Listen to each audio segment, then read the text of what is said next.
Hello friends. आप में से कई लोगों ने रीता जी का इंटरव्यू देखा होगा अभी। हाल ही में बहुत जगह चल रहा है पॉडकास्ट जो भी है। हालांकि मैंने इतना देखा नहीं, जो भी मैंने सुना है और थोड़ा बहुत देखा है उसका एक्सर्प्ट जो है। तो कुछ लोगों ने मेरे से पूछा था कि इस पर आपका क्या कहना है, क्या टिप्पणी है, क्योंकि मैं शानुदा के ऊपर बनाता हूँ ब्लॉग्स। तो और इस बारे में भी मैंने थोड़ा बहुत बनाया था पहले भी कि फैमिली जो उनका रिलेशन है, सेटअप है और किस तरह से वो पैन आउट हुआ था इन टाइम, और how he went through all those difficulties in his career, early career, जब फैमिली से रिफ्ट हो रहा था। इसके बारे में भी पहले मैंने बनाया था। तो अब with all due respect to Rita ji, मैं ये नहीं मानता हूँ कि बहुत ज़्यादा तवज्जो देने की ज़रूरत है इस बात को, और बहुत ज़्यादा अभी इतने सालों बाद वो सब बहुत ज़्यादा मायने रखता है। और वो एक तरह से टीआरपी का वो ट्रिक लगता है मुझे, गिमिक लगता है कि आप किसी को भी लाकर आज आज ऐसा हो गया है कि आप थोड़ा बहुत नाम जिसका लोग जानते हैं और उसी को आप ले आओ सामने और बस उसको हाईलाइट कर दो, तो इतना इम्पोर्टेंस उसको दे दो उस व्यक्ति को या उस शख्स को कि आपको लगे कि बस सारा जो नैरेटिव है उसी के इर्द गिर्द घूमना चाहिए। और this is not very significant, और मुझे नहीं लगता है कि इतना इम्पोर्टेंस देना चाहिए कि 30 साल पहले की बात अभी लाकर कि ऐसा किया था वैसा किया था, और ये सब जो ड्रामा सब चलता है, रोने गाने का नाटक और ये सब, तो मुझे लगता है कि कहीं ना कहीं ये रियलिटी कम है, ड्रामा ज़्यादा है। और that is my personal view. Obviously आप इसमें आपकी अपनी राय हो सकती है और अलग अलग तरीके से लोग सोच सकते हैं। जो नॉन फैंस हैं शानुदा के वो तो ऑब्वियसली इसमें से बहुत कुछ निकालेंगे कि सही बोला है और ये है ही ऐसा आदमी, कैरेक्टरलेस, ये वो अब ऐसे कमेंट्स आने लगे हैं, मैंने ऑलरेडी देखा है कई जगह। तो दैट इज ऑब्वियस, लेकिन हम एज फैंस, और not only as fans, as अगर हम बहुत ऑब्जेक्टिवली भी देखते हैं, विदाउट एनी बायस और पार्शियलिटी भी देखते हैं, तो मुझे लगता है कि it is too old story. पहली बात है, जैसे गड़े मुर्दे उखाड़ने वाली जो बात रहती है, तो it is a very old story. उसको फिर से उछालना मतलब कहीं ना कहीं आपका टीआरपी का खेल हो सकता है, या कहीं ना कहीं पब्लिसिटी का जो है इसमें आजकल, जो पब्लिसिटी तैयार करना का एक करने का बहुत अच्छा तरीका है कि आप कुछ पॉडकास्ट बना दो और कोई भी लेके बैठ जाता है किसी को भी, और वो कुछ ना कुछ कहानी बना के सच झूठ, अब हम तो जानते नहीं है कि क्या एक्चुअल सही है जो बता रही है। कहीं ना कहीं एग्जेजरेशन ज़रूर है, बढ़ा चढ़ा कर बोलना या इस चीज़ को हाईलाइट करना कि he is a very bad kind of man, bad kind of person, और बहन के साथ सो रहे हैं और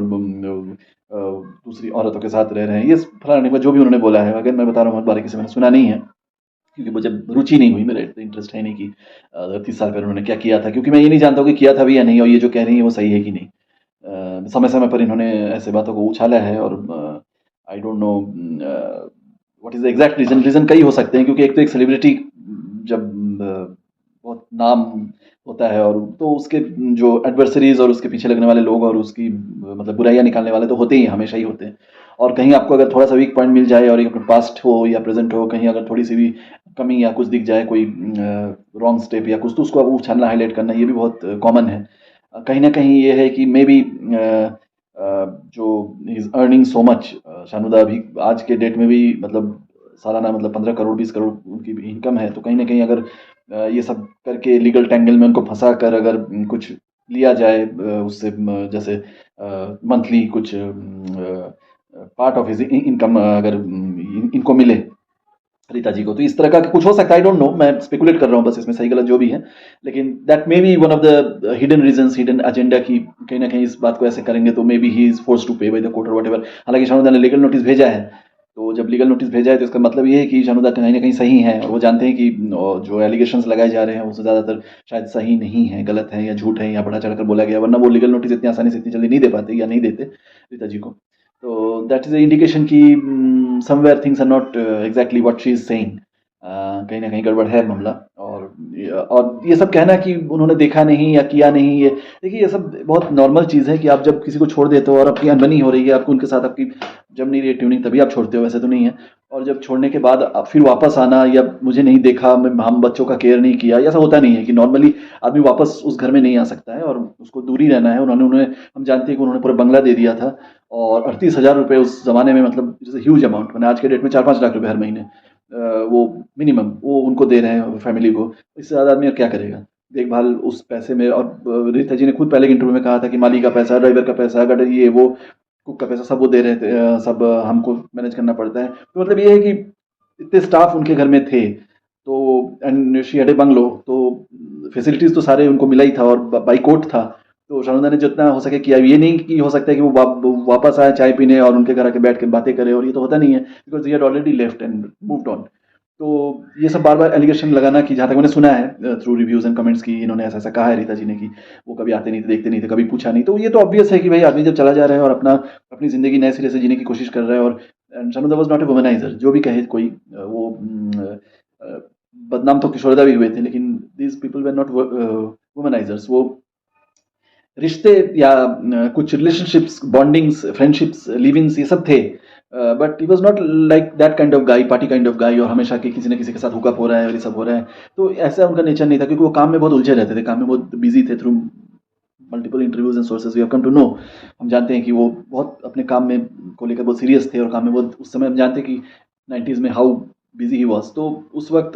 इतना वुमनाइज़िंग करना, और फिर, और उसमें तो ये सवाल ही नहीं उठता है कि वो फिर वापस आएँगे अपने आशिकी बंगलों में, और वो पुरानी बीवी से मिलने आएँगे या बच्चों को देखने आएँगे, होता नहीं है कभी। उन्होंने परवरिश का इंतज़ाम कर दिया था, उन्होंने पहले भी कहा था इंटरव्यू में, कि सारा जो देखभाल है सब कुछ कर दिया था। और उस वक़्त भी रीता जी ने जो एलिगेशंस लगाए थे कि बच्चों को मारता है, ये वो, ये सब शानुदा ने नकार दिया था, खारिज करा था कि दीज़ आर स्टूपिड एलिगेशंस। तो ये अगेन उसको रिवाइंड करना, या उसको रिडक्स, मतलब repeat of that same thing, कि ऐसा-ऐसा किया, ऐसा, तो मुझे नहीं लगता है कि आज के पॉडकास्ट और ये मतलब मीडिया के ज़माने में बहुत जल्दी स्प्रेड हो जाती हैं चीज़ें, और इसलिए सभी चाहते हैं इंटरव्यू देना या सामने आना, या कुछ ना कुछ उठा के आप बोल दो, तो कहीं न कहीं वो उसके सुनने वाले और चाहने उसको सपोर्ट करने वाले मिल ही जाते हैं। Somewhere something is wrong. मुझे नहीं लगता है कि इतना मतलब ब्लैक एंड व्हाइट है कि उन्होंने छोड़ दिया और देखा नहीं, ऐसा नहीं किया। आज आप बताइए, जान अगर कुमार सानू का नाम, मुझे ये भी किसी ने कमेंट में लिखा था और बात बिल्कुल सही लगी मुझे, कि जान अगर कुमार सानू का नाम नहीं यूज़ करते तो जान को कौन जानता और कौन उसको वो देता, स्पेस देता। जो भी उनको थोड़ा बहुत स्पेस मिला है, इवन बिग बॉस में भी सलमान खान ने, देखा होगा आपने, बहुत तारीफ करी थी कि आपके फादर ने मेरे लिए कई गाने गाए हैं, कई अच्छे गाने, हिट गाने दिए हैं, कई फिल्मों में बहुत लंबे समय तक गाए हैं मेरे साथ। तो ये जो रेफरेंस पॉइंट है बहुत ज़रूरी होता है, स्पेशली बॉलीवुड में इतना टफ, मतलब कट-थ्रोट कॉम्पिटिशन है, और वहाँ आप अगर बहुत ज़्यादा टैलेंटेड नहीं हो, मुझे नहीं लगता है कि, टू बी वेरी फेयर, मुझे नहीं लगता है कि जान Kumar Sanu is anywhere as talented as his father. गा रहे हैं ठीक है, सभी मोटा-मोटा गा लेते हैं, और संगीत फैमिली से हैं, तो कहीं न कहीं थोड़ा बहुत ठीक है। लेकिन उनको जो वेटेज मिला, उनको पुश मिला, जो करेंसी मिला, उनको जो स्थान मिला बॉलीवुड में, या जो मीडिया में या इंडस्ट्री में जो भी उनको जगह मिली है, वो शानदा के लिए ही है। इससे मतलब बड़ा गिफ्ट, और इससे मतलब बड़ा योगदान और क्या हो सकता है एक फादर, और क्या कर सकते हैं उन्होंने। ये भी नहीं कि उन्होंने एकदम से छोड़ दिया, क्योंकि जब वो उस लायक बने और अपना पहचान बनाने की जब कोशिश कर रहे हैं, तो उन्होंने स्टेज शोज़ भी उसके साथ, जान के साथ करा। और फिर कहीं-कहीं रेफरेंस भी दिया, उन्होंने कहा था कि जो उनके क्लोज़ हैं प्रोड्यूसर्स या डायरेक्टर्स, उनको रेफरेंस भी दिया है कि इसको थोड़ा-सा देखिए, करिए। तो जितना हो सके एक फादर के even being away from his family, उसके बाद भी, डिवोर्स के बाद भी, और उसके बाद भी उन्होंने पैसा तो छोड़ ही दीजिए, जो नाम अपना यूज़ करने दिया, नाम को मतलब ये नहीं कि नाम यूज़ कर रहे हो तो भाई you are doing it wrong, तो आप साथ नहीं दोगे उनका, ऐसा नहीं। उन्होंने काफ़ी तरह से उसको सपोर्ट किया है, जान को सपोर्ट किया है, जान कुमार सानू को। तो आप बताइए, इतना बड़ा जो गिफ्ट है, इसके बारे में तो आप ज़्यादा नहीं बता रहे हो। तो हाइलाइट तो ये होनी चाहिए एक्चुअली, कि उन्होंने मतलब ना साथ रहते हुए भी और दूर हट के भी इन्होंने जो जो हो सके किया है, एज़ ए सेपरेटेड, मतलब जो भी है फादर। रीता जी अपनी जगह ठीक है, उन्होंने अपना जो भी किया है, अपना काम किया है, she did all the hard work to raise the children, ठीक है, अच्छी बात है, उसमें कोई अम, बुराई नहीं है, और हम कोई रीता जी को ब्लेम भी नहीं कर रहे हैं कि व्हाटएवर ही हैज़ डन, क्योंकि अगर सेपरेशन हो जाता है तो एक डिफिकल्ट लाइफ होती ज़रूर है। लेकिन इसका मतलब ये नहीं कि सानुदा इज़ सोलली और alone responsible, he alone is responsible for all the difficulty she had to face, या जो डिवोर्स होता है एक तरफ़ा होता है, या उनकी वजह से ही डिवोर्स हुआ, एडजस्टमेंट में दिक्कत आती है, तो दोनों में कहीं न कहीं कुछ न कुछ प्रॉब्लम्स रहती हैं। तो ये रीता जी को समझना चाहिए, और इस बारे में भी हमें बात करनी चाहिए। It is not one sided, कि इन्होंने बोल दिया तो बस वही सही हो गया, और शानुदा एकदम out and out is a villain, and Rita ji is a very great woman, ऐसा कुछ नहीं है। इस फैमिली कलह क्लेश होता रहता है। सबसे बड़ी बात है, इस मतलब पुरानी बात को तो उतने उठाना ही नहीं चाहिए। मतलब अनलेस अगर मतलब पब्लिसिटी का अगर टारगेट नहीं रहे, या ऐसा कुछ मकसद नहीं रहे, तो क्यों ये सब पुरानी बातों को, कोई अगर ग्रेसफुल कोई वुमन हो, लेडी हो, तो वो बस बात को फिर दोहराए नहीं, या बोले ही नहीं, क्योंकि उनको ये देखना है कि जो उनको मिला, जो उनको फैसिलिटीज़ मिली, वो मतलब कहाँ जाती, क्या करती। तो जो भी मतलब पैसा मिला, सुविधाएँ मिली, बच्चे का थोड़ा मतलब करियर में भी सपोर्ट मिला, पुश मिला, ये सब अच्छाइयाँ उनको देखनी चाहिए। तो मुझे लगता है कि that's what it should be, because the way it has been presented, और जिस तरह से लोग, एक बहुत अच्छा मौका मिल गया शानुदा को कास्टिगेट करने का, उनको साइडलाइन मतलब ब्लेम करने का, तो it is, I don't think it is very fair on Shanuda. क्योंकि जैसे हमने बताया कि उन्होंने जितना हो सके किया है, अपने व्यस्त जीवन में भी, और अपने मतलब अलग रिलेशंस में अपना फैमिली सेटअप करते हुए भी उन्होंने जहाँ तक हो सके किया है। उसके बाद आप कहो कि एक्स्ट्राऑर्डिनरीली आप मतलब आउट ऑफ द वे जाकर या कुछ एक्स्ट्रा का मतलब अपने पास्ट फैमिली के लिए करो, ओल्ड फैमिली के लिए करो, ऐसा होता नहीं है, मतलब कभी नहीं होता है। ये अजीब सा एक एलिगेशन है, क्योंकि जो भी वॉकआउट कर जाते हैं अपने फैमिली से, जो छोड़ देते हैं फैमिली को या जो आगे का सोचते हैं, वो तो आगे का ही सोचते हैं, फिर अपना नई ज़िंदगी अलग शुरुआत करते हैं, फिर वापस उसमें नहीं आके तो उसमें घुसते हैं कि क्योंकि उसका कोई वजह भी नहीं है और कोई ज़रूर और कोई मतलब पॉसिबल संभावना भी नहीं होती है ऐसे कि आप आकर उसको फिर से आप उसको जागृत अगर आपका मतलब फिर से फैमिली सेम फैमिली में आने का अगर इंटरेस्ट नहीं रहे या कोई ऐसी मंशा नहीं रहे कि हाँ मैं फिर से उसी फैमिली को एस्टेब्लिश करूंगा या going back to your old love, अगर ऐसा नहीं है तो वो क्यों आएगा वो बंदा, वो आके क्यों इतना सपोर्ट, वो तो मतलब पैसे दे रहा है, उसका फैसिलिटी दे रहा है, बस बात खत्म है। लीगली आप कुछ नहीं बोल सकते हो, मॉरली भी आप कुछ नहीं बोल सकते हो, बिकॉज ऐसा होता नहीं है, क्योंकि establishing is new family, own family. तो ओल्ड फैमिली में क्यों आएंगे, मतलब वापस क्यों आएंगे, इट इज ऐसा होता नहीं है। तो with all this things in mind मुझे नहीं लगता है कि हमें बहुत ज़्यादा इसको टूल देना चाहिए। और Rita ji, again with all due respect to her for whatever she has faced and whatever she has gone through, उनको अच्छाइयाँ भी जो जो बेनिफिट्स मिले शानुदा के मतलब वजह से, तो उसका भी थोड़ा ध्यान देना चाहिए। और उस चीज़ का मतलब ग्रेटफुलनेस जो होता है, मतलब कृतज्ञ होना चाहिए शानुदा को, कि एहसानमंद होना चाहिए कि what ever he has done, ये नहीं कि what ever he has not done, क्योंकि नॉट डन हमेशा ही आप निकाल सकते हो कि हर आदमी सब कुछ नहीं कर सकता है। बहुत कुछ चीज़ें ऐसी रह जाती हैं जो बाकी रह जाती हैं, कमियाँ मतलब रह जाती हैं, अगर आप गिनाने बैठोगे तो सबकी कमियाँ निकलेंगी। अगर रीता जी का इंटरव्यू कोई रीता जी के बारे में अगर शानुदा से पूछा जाए तो वो भी 100 कमियाँ निकालेंगे उनकी। तो ये I don't think it's interview holds any significance, या उसको इतना उछाल के या इतना बढ़ा चढ़ा कर देखना या सुनना या इतना सर्कुलेट करना या उस पर अपना एक डिसीजन बना लेना या एक जजमेंट बना लेना सही होगा। Now it's up to you what views you hold, and